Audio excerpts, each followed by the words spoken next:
அனைவருக்கும் வணக்கம். சற்று முன் வெளியான முக்கிய அறிவிப்பின்படி வங்கி கணக்கு வைத்திருக்கும் வாடிக்கையாளர்கள் அனைவரும் கவனத்தில் கொள்ளக்கூடிய மிக மிக முக்கியமான அறிவிப்பை ரிசர்வ் பேங்க் ஆஃப் இந்தியா வெளியிட்டுள்ளது.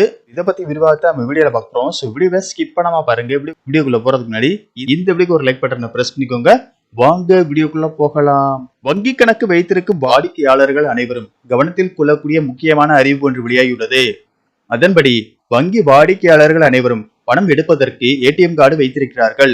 ஏடிஎம் எனப்படும் டெபிட் கார்டு பயன்படுத்தி ஏடிஎம் மையங்களில் பணம் எடுப்பவர்கள் மே 1ஆம் தேதி முதல் அமலுக்கு வரும் புதிய விதிகள் குறித்து அறிந்து கொள்வது அவசியமாகும். அப்போதுதான் பரிவர்த்தனைகளுக்கு கூடுதலாக பணம் பிடித்தம் செய்யப்படுவதை உங்களால் தவிர்க்க முடியும். அண்மையில் இந்திய ரிசர்வ் வங்கி ஏடிஎம்களில் பணம் எடுப்பது தொடர்பாக அறிவிப்பு ஒன்றை வெளியிட்டிருந்தது. இந்த அறிவிப்பு மே 1, 2025 முதல் நடைமுறைக்கு வர இருக்கிறது.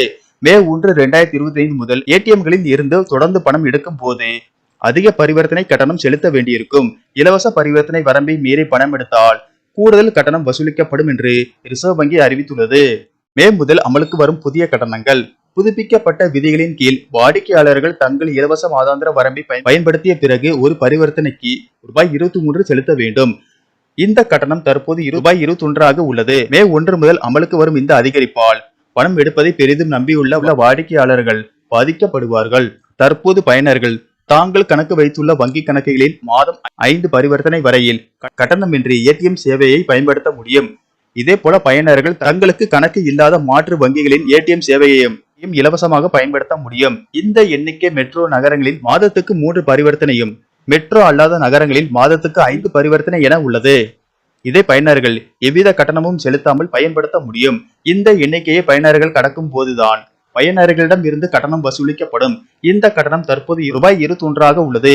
மே 1 முதல் ஒவ்வொரு கூடுதல் பரிவர்த்தனைக்கும் ரூபாய் 23 கட்டணம் பிடிக்கப்படும். எனவே அடிக்கடி ஏடிஎம்களை பயன்படுத்தும் வாடிக்கையாளர்கள் இலவச பரிவர்த்தனைகளின் வரம்புக்குள் இருந்தால் கூடுதல் கட்டணத்தை தவிர்க்கலாம். அதிகப்படியான கட்டணங்களை தடுக்க தொடர்ந்து பணம் எடுப்பவர்கள் தங்கள் கணக்கு வைத்துள்ள வங்கிகளால் இயக்கப்படும் ஏடிஎம்களை பயன்படுத்தவும் டிஜிட்டல் கட்டண முறைகளை கண்காணிக்கவும் அறிவுறுத்தப்படுகிறார்கள். நன்றி, வணக்கம்.